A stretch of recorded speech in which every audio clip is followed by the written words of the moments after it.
Baik, terima kasih pemirsa, Anda masih bersama kami dan Mensaku yang mengangkat tema yang sangat menarik sekali, mempersiapkan mental untuk menghadapi kritik. Nah ini sangat related dengan pertanyaan Mbak Zakia, bagaimanakah ketika kita mendengarkan kritik yang pedas? Karena harus mempersiapkan mental ini Habibana, bagaimana? Silakan. Ya, ini alhamdulillah pertanyaan bagus sekali karena kadang-kadang terlontar atau tertimpa kepada kita, yaitu kritikan yang pedas. Tapi orang yang bijak, bagaimana cara menerimanya, menghadapinya ini? Subhanallah, itu kita kisah pernah, ada satu kisah kejadian waktu zaman Khalifah Sayyidina Umar bin Khattab. Bijak, jadi bagaimana kalau menghadapi kritikan yang pedas, itu kita harus kalau bisa nomor satu itu tunjukkan fakta. Supaya membungkam orang yang mengkritik pedas itu. Bagaimana dulu kejadian, ada Sayyidina Umar pernah satu khutbah dalam mimbar. Waktu itu ada pembagian ada hasil negara dibagi kepada seluruh rakyat. Semuanya dapat, termasuk Amirul Mukminin Umar bin Khattab dapat. Yaitu adalah baju ketika peperangan menang, ketika hasil itu negara ada dibagi. Bukan BLT ya, ini untuk semuanya. Ya enggak, ini untuk semuanya, kena termasuk Amirul Mukminin dapat. Satu orang melihat, Sayyidina Umar itu orangnya tinggi. Tiba-tiba pakai pakaiannya sama, dapat bagiannya, tapi kok bisa nutupin. Sedangkan semuanya dapat itu cingkrang, tahu cingkrang? Tidak komplit, heran. Sedangkan Sayyidina Umar itu tinggi, kok bisa komplit? Nah, nggak adil ini. Datang satu orang, keras orang Badu, orang ini ngomong, ya Amirul Mukminin, kenapa kamu dapat panjang nih? Langsung pedas di depan orang. Kamu dapat panjang, kami dapatnya cingkrang, kami ini tidak setinggi engkau, tapi engkau bisa lebih tinggi dan tidak cingkrang. Dapat panjang, berarti di sini menuduh apa? Tidak adil, sedangkan engkau Al-Faruq, orang yang adil. Masya Allah, ini pemimpin negara ini dibilang begitu di depan umum. Akhirnya apa Sayyidina Umar? Tenang, padahal Sayyidina Umar itu keras. Dipanggil anaknya Abdullah ibn Umar. Ya Abdullah, ta'al. Sini Abdullah, tuh pijak nih. Bilang, terangkan ya Abdullah. Kenapa? Tadi Abdullah itu anaknya tahu. Dibilang, itu sebetulnya tadi dibagi semuanya dapatnya sama, cingkrang. Apalagi ayah saya itu lebih tinggi, jadi lebih cingkrang sebetulnya. Saya dapat bagian juga.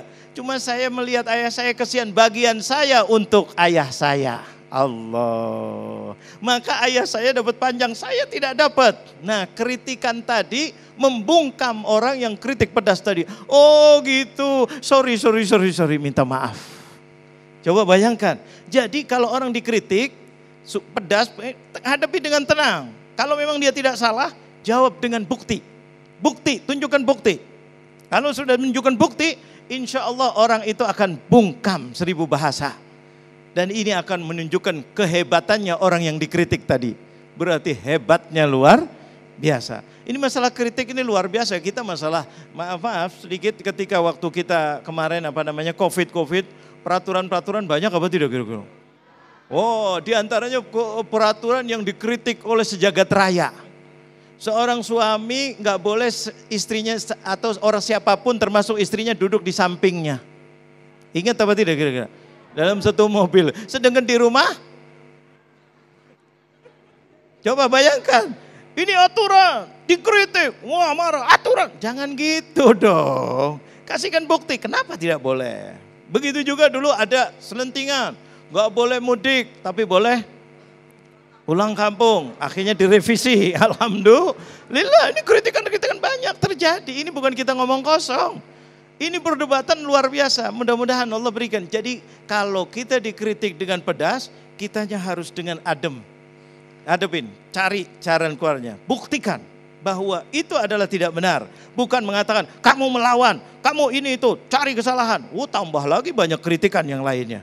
Jadi harus kita menghadapinya dengan tenang, buktikan. Mudah-mudahan ini bermanfaat. Baik, terima kasih Habibana. Kiai Sa, dan mungkin bisa kita kembangkan. Adakah memang riwayat-riwayat yang dicontohkan oleh Rasulullah SAW cara menyampaikan kritik? Kalau kita baca beberapa hal seperti ketika Aisyah membuatkan satu minuman yang terlalu asin atau manis begitu, Rasulullah dengan lemah lembut. Kemudian juga dikisahkan bahwa Rasulullah tidak pernah memarahi pembantunya. Lantas bagaimanakah Rasulullah memberikan kritik atau nasihat kepada umatnya atau orang-orang yang terdekat yang bisa kita teladani? Iya, jadi sahabat Anas bin Malik itu dari kecil ikut Rasulullah. Apa kata Anas bin Malik? Rasulullah tidak pernah menyalahkan aku dan memarahi aku. Kalau aku salah, Rasulullah ngasih contoh. Ini keren banget nih. Kita kan kalau ada orang salah, wah salah lo sampean gini. Enggak. Rasulullah enggak. Enggak dia omelin, enggak beliau marahin, beliau kasih contoh. Ini begitu harusnya. Kadang-kadang kan kita saling menghujat nih, saling memarahi, merasa benar sendiri. Dulu Mas Agung, ada peristiwa Bani Quraisyah yang patut kita jadikan contoh.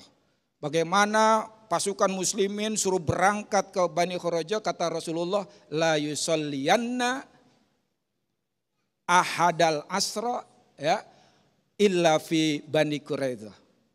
Jangan sekali-kali sampean sholat asar kecuali nanti di Bani Quraisyah. Tapi begitu mereka berangkat ternyata udah mau maghrib nih, asar udah mau habis. Satu kelompok menyatakan kita sholat di sini. Ya. Kata yang satu lagi nggak bisa, kita harus taat pada Rasul. Mayyutir Rasul faqad ata Allah. Siapa yang taat sama Rasul maka sama taat dengan Allah. Nusolli hatta ya'tiyaha. Kita sholat sampai di Bani Quraisyah. Enggak, bukan begitu maksud Rasul. Maksud Rasul itu supaya kita cepet-cepet sampai ke Bani Quraisyah. Jangan ngopi dulu, jangan masak dulu, jangan sholat dulu. Ntar aja sholatnya di Bani Quraisyah. Tapi kalau asar udah mau habis ya kita sholat mas gitu kan. Berantem akhirnya terpecah dua. Ada yang sholat di situ, ada yang sholat di Bani Quraisyah. Sudah malam akhirnya dirapel sholatnya. Peristiwa ini diadukan kepada Rasul. Apa kata Rasul? Rasulullah dalam keterangan falam yu'annif wahidan minhum. Enggak ada yang dicela oleh Rasul.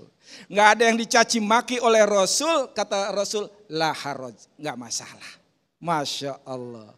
Sekarang kita banyak prakteknya nih di lapangan nih. Sholat taraweh plus witir. Ada yang 11, ada yang 2, 3. Jadi berantem kan. Bilang sesat lah, bid'ah lah.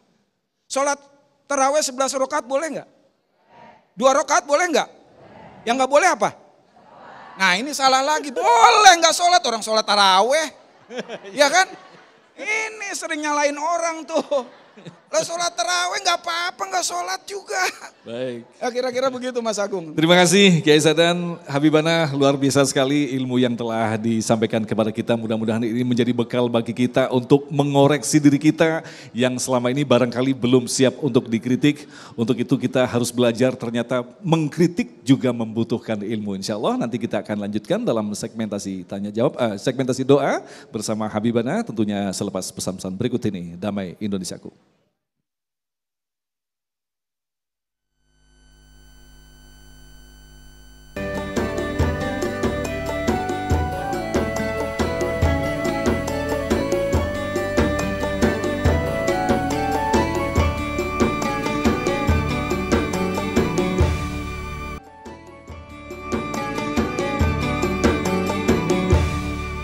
Demikian pemirsa yang dirahmati Allah, Damai Indonesiaku untuk kesempatan kali ini, dan tentu saja jangan lewatkan, Anda juga bisa menyaksikan Damai Indonesiaku yang setiap hari Senin dan Selasa pukul 13 waktu Indonesia Barat.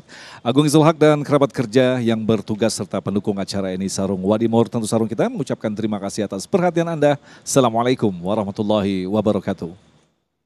Assalamualaikum warahmatullahi wabarakatuh. Bismillahirrahmanirrahim. Mari kita mohon kepada Allah, mudah-mudahan Allah berkahi majelis ini. Ya Allah, ya Rabbana, ya Karim, birahmatika ya arhamar rahimin. Ya Allah, lembutkanlah hati kami ya Allah. Lembutkanlah hati keluarga kami ya Allah. Lembutkanlah hati masyarakat kami ya Allah. Lembutkanlah hati para pemimpin-pemimpin kami ya Allah. Agar kami semuanya bisa mengeluarkan kebijakan yang bermanfaat bagi masyarakat, bagi keluarga, bagi semuanya ya Allah. Agar kami bisa hidup damai, aman, saling harga menghargai, saling cinta mencintai ya Allah. Kalau ada yang menegur dan ditegur, maka mereka ditegur dengan baik, dan yang ditegur mudah-mudahan bisa menerima dengan baik ya Allah, agar negara ini bisa keluar dari masalahnya dan kembali bersatu dalam keadaan yang dilindungi oleh-Mu ya Allah. Birahmatika ya arhamar rahimin, ya arhamar rahimin, ya arhamar rahimin. Rabbana ighfir lana wa liwalidina warhamhum kama rabbawna shighara. Rabbana atina fid dunya hasanah wa fil akhirati hasanatan wa qina adzabannar. Wa sallallahu ala sayidina Muhammadin nabiyil ummi wa ala alihi wa sahbihi wasallam. Wa akhiru da'wana alhamdulillahi rabbil alamin.